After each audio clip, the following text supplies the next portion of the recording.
Nobel বিজয়ী বিশ্বকবি রবীন্দ্রনাথ ঠাকুর, তার তো সমস্যার থাকার কথা ছিল না, কিন্তু তার গীতাঞ্জলি কবিতাতে সাধনা নামক একটি কবিতা তিনি লিখে গেছেন।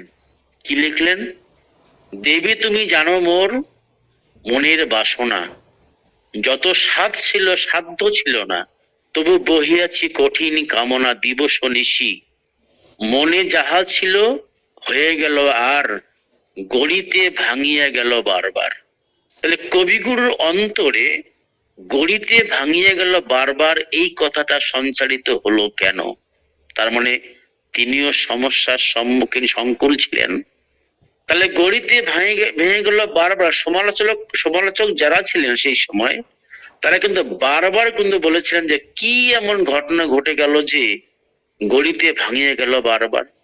এমনি করে অনেক ঐতিহাসিক ব্যক্তিত্ব যারা জীবনের সমস্যার কথা ব্যাখ্যা করেছেন।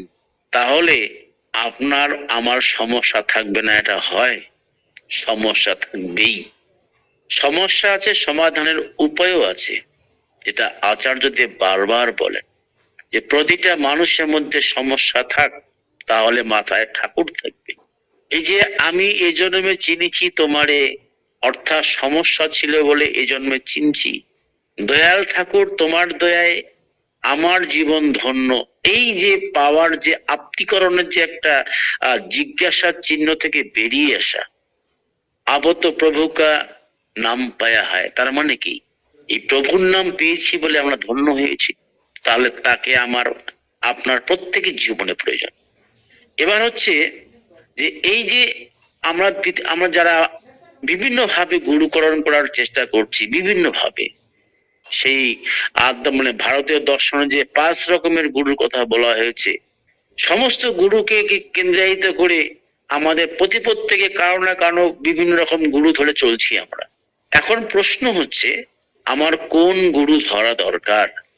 প্রাইমারি স্কুলের টিচার, সেও টিচার, হাই স্কুলের টিচার, সেও টিচার, কলেজের অধ্যাপক, সেও টিচারি লাইনে, ইউনিভার্সিটির, সেও টিচারি লাইনের। অর্থাৎ যার যার যোগ্যতা অনুসারে শেষে সেই জায়গায় বড়। প্রাইমারির যে শিক্ষক, এই প্রাইমারি স্কুলে তিনিই বড়। হাই স্কুলের শিক্ষক, তিনি হাই স্কুলের জায়গায় তিনিই বড়। কলেজের প্রফেসর, তিনি কলেজের মধ্যে তিনিই বড়। ইউনিভার্সিটি একই ব্যাপার, সে জায়গায় তারা বড়। তার নিরিখে সময় সান্নিধ্যের মধ্যে যে যেখানে আছে, যে গুরু যেখানে আছে, তারা কিন্তু বড়, কেউ ছোট নয়। এখন কথা হচ্ছে যে আমি কোন গুরু করলে আমার জীবনের বর্ধনশীলতা আসবে। ভারতীয় ফিলোসফিতে, ভারতীয় দর্শনে 5 রকম গুরুর কথা বলা আছে। এই যে পিতা মাতা, আমরা যারা ফাদার মাদার হয়েছি, তারা কিন্তু এক ধরনের গুরু। কারণ আমাদের প্রবচনে আছে, গ্রাম্য প্রবচনে আছে, পিতা গুরু, মাতা গুরু, গুরু জ্যেষ্ঠ ভাই, তার চেয়ে অধিক গুরু ভজিলি সে পাই। পিতা মাতা এক ধরনের গুরু। 2 নম্বর গুরু হচ্ছে কুলগুরু, আমাদের অনেকেরই আছে কুলগুরু। 3 নম্বর গুরু সাধক গুরু। 4 নম্বর গুরু তান্ত্রিক গুরু। পরিশেষে হচ্ছে পুরুষোত্তম গুরু, অর্থাৎ সদ্গুরু। এই সদ্গুরুর বিহীন জীবনের সার্বিক যে উন্নতি কোনোদিনের সম্ভব নয়। প্রাইমারি টিচার প্রাইমারি লেভেলেই বড়, ওই পর্যন্ত তার দৌড়। কিন্তু এই যে সার্বিক জীবনটার সার্বিক মূল্যায়ন করতে গিয়ে সার্বিক যে পরিপরিকতার যে প্রয়াস, প্রচেষ্টার প্রবণতা, একমাত্র ওই সদ্গুরুরই আছে। তাই ঠাকুর বললেন কি, যে সব দেবতার সমাহারে পুরুষোত্তমের সৃষ্টি, সহজ মানুষ নররূপে করেন ধীতি বৃষ্টি। যতই গুরু করি না কেন, যতক্ষণ না আমার জীবনে সদ্গুরু আপ্তিকরণ করতে পারছি, জীবনের যে মূল্যায়ন, জীবনের যে উদ্দেশ্য, আমাদের জীবনের কার্যকরী কিন্তু কোনোদিনও হবে না। তাই তো বললেন যে সব দেবতার সমাহারে পুরুষোত্তমের সৃষ্টি, সহজ মানুষ নররূপে করেন ধীতি বৃষ্টি। তাই আমাদের জীবনে যারা এখনো বাঁচা বলার স্বপ্ন দেখছি বা দেখার চেষ্টা করছি, তাহলে আমি যাকে ধরে আমার জীবনের সার্বিক মূল্য বৃদ্ধি পাবে, তার সমস্ত কথা কিন্তু আমার বাস্তবিক জীবনে কাটায় কাটায় পালন করার চেষ্টা করতেই হবে, না হলে কিন্তু আমাদের অধরা থেকে যাবে। আজকে আমরা প্রতিপত্তিকে জানি যে বাঁচতে গেলে, বাঁচার জন্য ঠাকুর যা যা বিধান দিলেন, সেই বিধান প্রয়োগ করতে গিয়ে কোনো কোনো সময় নিজের বুদ্ধি খাটাতে গিয়ে নিজের প্রয়োজনটা আগেই দেখি, তারপরে ঠাকুর যা যা বললেন তার করার চেষ্টা করি, প্রথমে নিজের প্রয়োজন। তাই ঠাকুর এক্ষেত্রে সুন্দর একটা বাণী দিয়েছেন। তিনি বললেন, যেই প্রয়োজন করছে শিথিল ইষ্ট স্বার্থ প্রতিষ্ঠার, নেহাত জানিস সেইটি তোর ডাকছে খুলে মরণদ্বার। যেই প্রয়োজন করছে শিথিল, অর্থাৎ যে অপ্রাসঙ্গিক প্রয়োজন আমাকে বাঁচা বাড়ার পথ থেকে দূরে নিয়ে আসে, সেই কি হচ্ছে, সেই প্রয়োজন কি করছে, আমার ইষ্ট স্বার্থ প্রতিষ্ঠার ক্ষেত্রে বাধার সৃষ্টি করছে। আর সেখানে ঠাকুর কি বললেন, নেহাত জানিস সেইটি তোর ডাকছে খুলে মরণদ্বার। তাহলে আমাদের প্রথম প্রয়োজন হচ্ছে তিনি যা বলেছেন, তারপরে আমার ব্যক্তিগত মত, ব্যক্তিগত চিন্তা। তাকে ছাড়া আমরা এক বিন্দু চলা আমাদের ভীষণ কঠিন। বাস্তবিক জীবনে আমি দেখেছি, হয়তো আপনাদেরও হয়েছে, যতক্ষণ ঠাকুর করি ততক্ষণ ভালো থাকি, ঠাকুর থেকে সরে আসলেই নানান সমস্যার সম্মুখীন আমাদের পড়তেই হয়।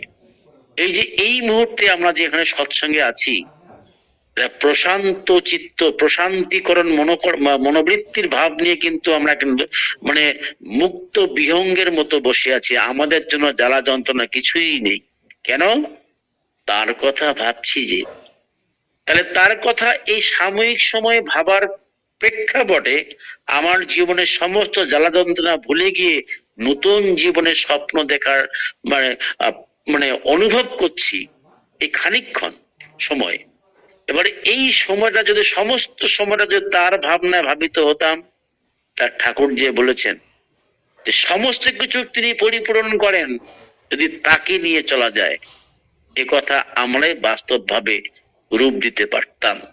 ব্যক্তিগত জীবনের সমস্যা সংকুল জীবনে তখনও অনুভব করি যখন বাধার সম্মুখীন হই।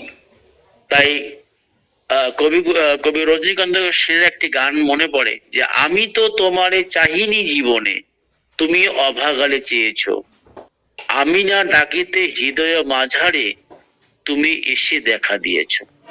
আমি তো তোমারে চাহিনি জীবনে, তুমি অভাগালে চেয়েছ।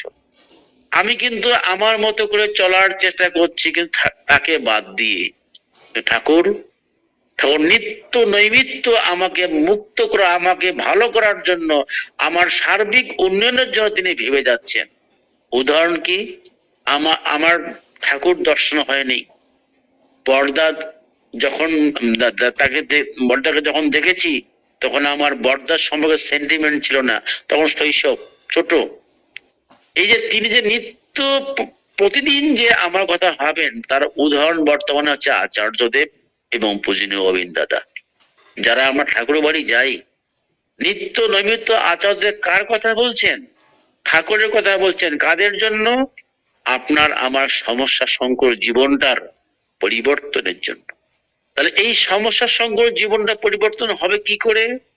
আমরা প্রতিপত্তিকে জানি, একটা নিয়ম শৃঙ্খলার মধ্য দিয়ে তার সমস্ত বিধানগুলিকে বাস্তব চরিত্রে কুক্ষিগত করতে হবে। আমি যে কথাটা প্রায় বলে থাকি, যে যারা আচার্যদেব বলেন, সবসময় বলেন যে আমাদের প্রাথমিক স্তরের যে কর্ম, যজন যাজন ইষ্টপতি ষষ্ঠনী সদাচার, এই পঞ্চনীতি প্রথমে আমার নিজের বাড়িতে অ্যাপ্লাই করতে হবে। আমার নিজের বাড়িতে যজন যাজন ইষ্টপতি ষষ্ঠনী সদাচার, নিজের বাড়ি প্রথমটা। আমি তো বটেই, সঙ্গে আমার যে পরিজন পরিবর্গ, সন্তান সন্ততি, স্ত্রী, আমি ইত্যাদি, এই কয়জন ব্যক্তি প্রথমে কিন্তু আমাকে তো নিজের বাড়িতে তৈরি করতে হবে। এরকম প্রতিটা নিজের বাড়ি যদি এইভাবে তৈরি হয়, তা ঠাকুরের যে চিন্তাধারা, ঠাকুরের যে স্বপ্ন, যে সুন্দর ভারতবর্ষ, সুন্দর পৃথিবী তৈরি করার যে স্বপ্ন, সেই স্বপ্ন আপনি আমি কিন্তু পূরণ করতে পারি। তাহলে এই ব্যক্তিগত জীবনে নিজে ঠাকুর ধরে ঠাকুরের ভাবাদর্শ নিজে অ্যাপ্লাই করা, ঠিক টাইমে 2 বেলা প্রার্থনা করা, যথা সময়ে ইষ্টভীতি করা, স্বস্তিনী ব্রত গ্রহণ করা এবং সদাচার পালন করা। বিষয়ভিত্তিক অবস্থায় আক্ষরিক ভাবে যদি ভাবা যায়, এই যে বিধানগুলি, এই বিধানগুলি কিন্তু মোটেও কিন্তু কঠিন নয়। আমরা কঠিন মানুষ তো, সহজ জিনিস সহজে বুঝতে পারি না। আমি যেমন কঠিন, আমার ভাবনাটাও কঠিন অবস্থায় পড়ে আছে, অথচ আচার্যদেব আমাদের যাবতীয় কঠিনতম সমস্যাগুলি সাধারণ কথার মধ্য দিয়ে তিনি সমাধান করেন। কেন কেন করেন? তিনি সব সমস্যাকে সাধারণ হিসাবে নেন। আমরা সমস্যাকে কঠিন ভাবে চিন্তা করে স্ট্রোক করে ফেলি, বিবাদ তৈরি করি।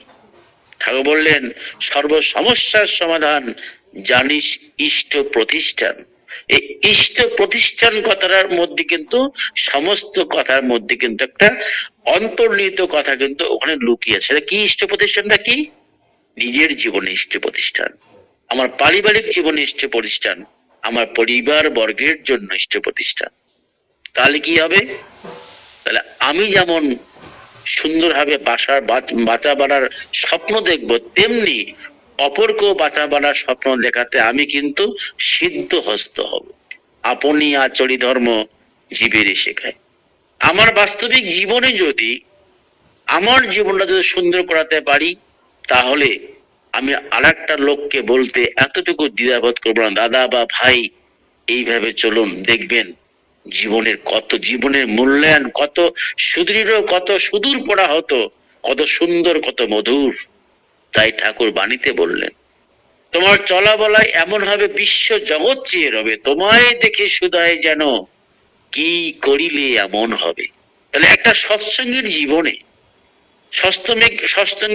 সৎসঙ্গের বাস্তব জীবন এমন সুদৃঢ় নিঠম হওয়া দরকার যে একটা মানুষ প্রশ্ন করবে, ভাই বা দাদা, তুমিও মানুষ, আমিও মানুষ, তোমার চলা বলা আদব কায়দা এত সুন্দর মধুর, আমার হয় না কেন? যতক্ষণ না এই প্রশ্ন আমাকে করছে কেউ বা কাহারা, ততক্ষণ কিন্তু আমি একজন পাকা সৎসঙ্গী হতে পারিনি। ঠাকুর চেয়েছেন প্রতিটা মানুষ ঠাকুর হয়ে উঠবে, ঠাকুর চেয়েছেন।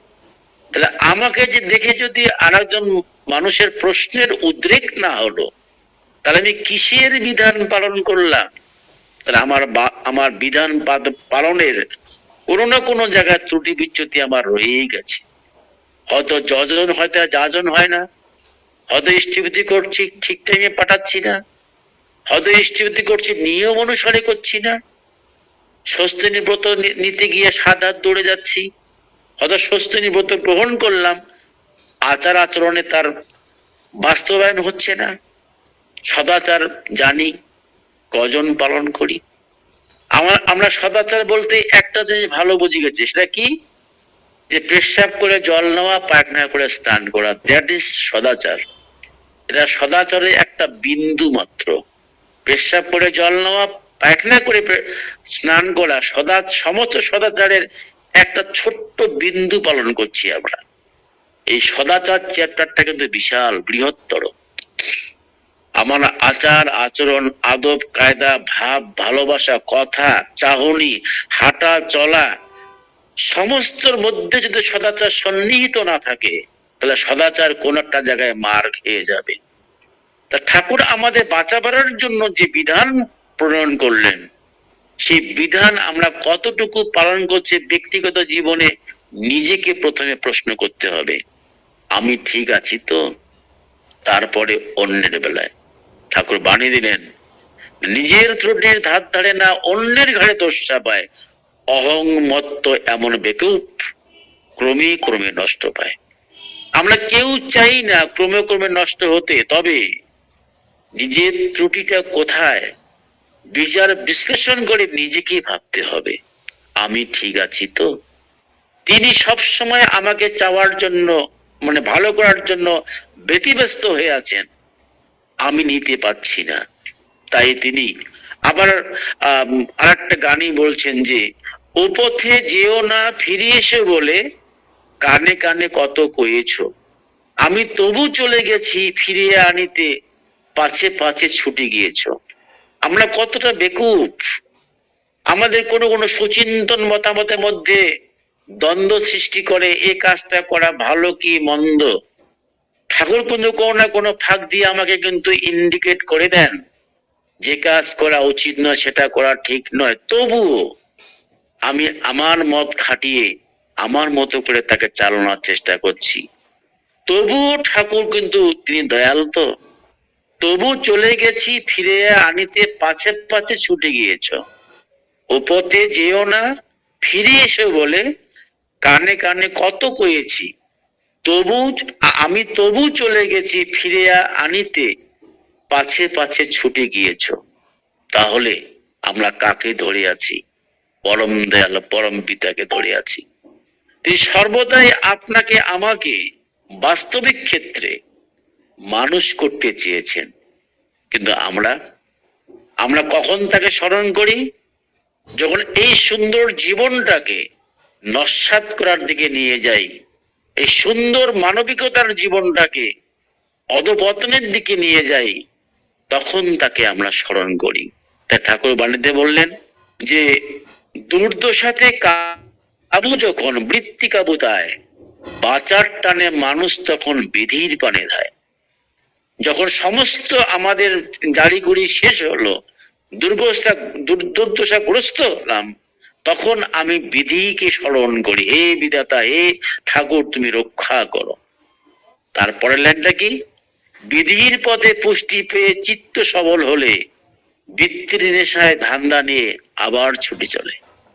আমরা নিকৃষ্ট! দুর্দশাতে কাবু যখন বৃত্তিকে বোঝায়, আমার সমস্ত আষ্টমিতে যখন আমার সমস্যা জর্জরিত হয়, তখন বৃত্তিগুলো জর্জরিত হয়। তখন বাঁচার টানে আমরা তখন কি করি? বিধির পানে ধাই আমরা। যেই বিধির পানে ধেয়ে আমি উঠে আসলাম, ভালো হলাম, তখন আবার কি করলাম? যে বিধির পথে পুষ্টি পেয়ে চিত্ত সবল হলে বৃত্তির নেশায় ধান্দা নিয়ে আবার ছুটে চলে। দুঃখে পড়লাম, তিনি উদ্ধার করলেন, ভালো আছি, আবার কি করে দুঃখে পড়ি তার চিন্তাও করছি। এই হচ্ছে আমাদের বাস্তবিক জীবনের চিত্র। তাই ভালো জিনিস সবসময় ভালোর মধ্য দিয়ে সুচিন্তন ভাবে কি করে নিজে প্রথমে ভালো হব, আমার পরিবারটাকে ভালো করব, তারপরে অন্যের বাড়ি গিয়ে ভালো করার চেষ্টা করব। DP works more important. আমি প্রতিবারে বলি যে একটা সময় আসবে না, চলেই আসছে, যে জীবনদায়ী ঔষধের মধ্যে প্রথম ঔষধটা হবে ডিপি ওয়ার্কস। লাখো লাখো উদাহরণ যে দাদা ডিপি ওয়ার্কস করে আমরা ভালো আছি। শুরু হয়ে গেছে বিপ্লব ডিপি ওয়ার্কস এর। আজকে প্রত্যেককে জিজ্ঞাসা করে দেখুন, আপনি ডিপি ওয়ার্কস করে কেমন আছেন? মোরালনেস একটা উত্তরে আসবে যে ভালো আছি। তাতেও কি আমাদের চৈতন্য ফুটলো কি, তৈরি হলো কি? এখনো কিন্তু আমরা ডিপি ওয়ার্কস কে মন প্রাণ দিয়ে গ্রহণ করতে পারিনি। অনেকেই পেরেছে, অনেকে আমরা পারিনি। তাই তিনি সবসময় বাঁচার বিধান দিয়ে যাচ্ছেন। পরম পূজ্যপাদ দাদা বলেছিলেন, শেষের সেদিন ভয়ঙ্কর, তার কবিতায় বলেছিলেন। তিনি ইঙ্গিত দিয়ে গেছেন, জাস্ট আসছে দিনগুলি, আমার আপনার ভয়ঙ্কর দিনগুলি আসছে, যা এখনো ভয়ঙ্করের কিছুই আমরা সূচনা দেখিনি। আসছে দিনগুলি, আসবে। তা না হলে তিনি বলতেন না শেষের সেদিন ভয়ঙ্কর। আর শেষের সেদিন ভয়ঙ্করে যাতে আমরা ডুবে না যায়, তার জন্য কিন্তু বাঁচা বাড়ার তুক হিসাবে বর্তমানে ডিপি ওয়ার্কস, আচার্যদেব এবং পূজনীয় অবিন্দাতার অক্লান্ত পরিশ্রম। আমি কিছুদিন আগে ঠাকুরবাড়ি গেছিলাম আমার মেয়েকে নিয়ে অবিন্দাতার দর্শনের জন্য। বরণিমার সঙ্গে দেখা, বড়নিমার সঙ্গে দেখা, বলে আগে মেয়ে আসছে, অবিন্দাতার দেখা করবে, যদি সুযোগ করে দেন।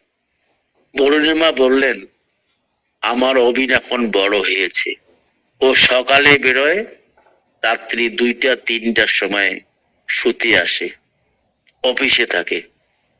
তাহলে একটা এই অবিন্দাদের কি এমন বয়স, তিনি আপনার আমার জন্য সারাটা তার জীবনটাই, সারাটা সময় কিসে আমাদের মঙ্গল হবে তার চিন্তায় নিমগ্ন।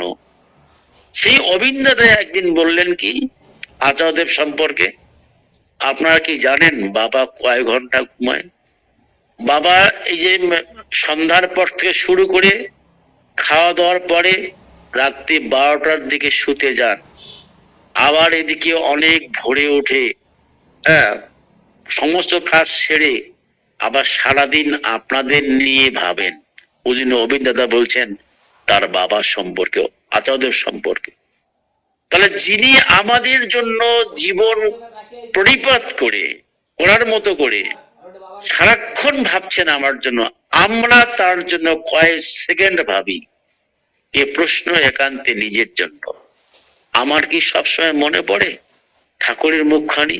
আমার কি মনে পড়ে বড়দার মুখ, বড়মার মুখখানি? আমার কি মনে পড়ে বড়দার মুখখানি? আমার কি মনে পড়ে পূজ্যপাদ দাদা আচার্যদেব পূজনীয় অবিন্দাদার মুখখানি মনে পড়ে কি? অনেক সময় পড়ে না, অনেকের পড়লো, অনেকেরই পড়ে না, আমার যেমন পড়ে না। কেন পড়ে না? আমি ভালোভাবে তাদেরকে, আমি ভালোভাবে নিজেকে ভালোবাসি না বলেই পড়ে না। আজকে যদি নিজেকে যদি সত্য যদি ভালোবাসতাম, তাদের কথা, তাদের মুখ সবসময় মনে পড়ত। ভালোবাসার টান করবে আনে সফলতা, জীবনের উত্থান। আজকে যদি আমি কোনো মেয়েকে যদি ভালোবাসি, যতই ঝড় ঝঞ্ঝাট, যতই বিদ্যুৎ চকমক না কেন, যতই বাবার দুয়ারে দাঁড়িয়ে থাক না কেন লাঠি নিয়ে, আমি তার দেখা করবই করব, করোনা হয়। এটাই হচ্ছে ভালোবাসা। এই প্রেম আমাদের কবে গজাবে? বিশেষ করে আমার তো আসেই না। তাই দুর্দশাতে কাবু যখন বৃত্তি কাবু তাই, বাঁচার টানে মানুষ তখন বিধির পানে দেয়। তাই আজকের যে সমস্ত 3টে সঙ্গীত শুনলাম, আমি এজন্মে চেয়েছি তোমারে, দয়াল ঠাকুর তোমার দয়ায় পেয়েছি আমার জীবন, আবত প্রভু কা নাম পায়া হয়। এই যে বিশাল যে ভরসাস্থল, এই বিশাল ভরসাস্থল আমাদের জীবনের সার্বিক যে উন্নয়ন, সেটা কিন্তু আসবেই। আর যদি পুঙ্খানুপুঙ্খু ভাবে বাস্তব ক্ষেত্রে, বাস্তব নিরিখে তার বিধান যদি আমরা পালন করি। আসুন প্রতিপত্তিকে বাঁচার টানে নয়, বাস্তবিক ক্ষেত্রে তাকে আপনার আমার প্রয়োজন। কেন প্রয়োজন? আমরা খুব চতুর হয়ে গেছি। কি চতুর? বিশৃঙ্খলার চতুর। এই বিশৃঙ্খলার চতুরকে সুশৃঙ্খল করতে আচার বিধান নিয়ম সমস্ত কিছু বাস্তব ক্ষেত্রে নিজের জীবনের প্রতিফলন করার সুবর্ণ সুযোগ কিন্তু বর্তমানে আচার্যদেব এবং পূজনীয় অবিন্দাদা আমাদের চোখে আঙুল দিয়ে দেখিয়ে দিচ্ছেন যে এটাই হচ্ছে বাস্তব পথ। এই পথে চলো, জীবন তৈরি করো, জীবনের সাফল্য, জীবনের মাপকাঠি বুঝে স্টেপ বাই স্টেপ পথ ফেলো। তাহলে সুন্দর হবে যে তোমার চলা বলা এমন হবে বিশ্ব জগৎ চেয়ে রবে, তোমায় দেখে সুধায় যেন কি করিলে এমন হবে। তখন তুমি বলবে তাদের সদ্গুরুকে স্মরণ করো, তারা আদেশ নির্দেশ পালন করো। এই তো যাজন। সবাইকে জয় গুরু।